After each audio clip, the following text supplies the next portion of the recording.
আচ্ছা কাকু কি বেচছিলেন কইছিলেন কোন সাই তো কোয়া দাম কত একদম মোট দাম 70 লাখ নষ্ট হয়েছে কোকা 30 লাখ দিলে হইব নষ্ট 35 লাখ তো দিব ঠিক আছে 35 লাখ অর্ধেক দাম কমে গেছে এটা কারণ কি কোনাতে অর্ধেক দাম কমছে এটা কারণ কি কিছে গলি গেছে নাকি নষ্ট হয়ে গেছে আচ্ছা আচ্ছা তা আমরা কি আতা তো চাইতাম নাকি কাকা ওই তেলে হইছে তেল কোন জোরে তেল আমরা বাতি যারা আতা উতে চাইতাম নি ঠিক আছে নি কথা কয় না তোমার খুলে গেছে ভাই খুলি গেছে না গলি গেছে কোনটা না ঝুলি গেছে কই আর যাইতে না তো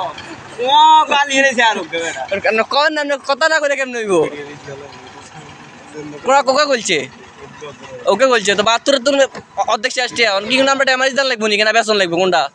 লগের কাছে ছিলাম ভাই কেউ কিনলে ইনবক্সে জানাইন ও জুনিয়র সাকিবের মতো হানি দিকে লিখাই আলিব কি শোনা হইব গেত নষ্ট হয়ে গেছে হ্যাঁ আর গেত হাই লাভ ইগর ইগেট খেলাটা লাগবে ঠিক আছে এত আগে বেশি উদ্ধার করলেন ধরে নাকি আচ্ছা আচ্ছা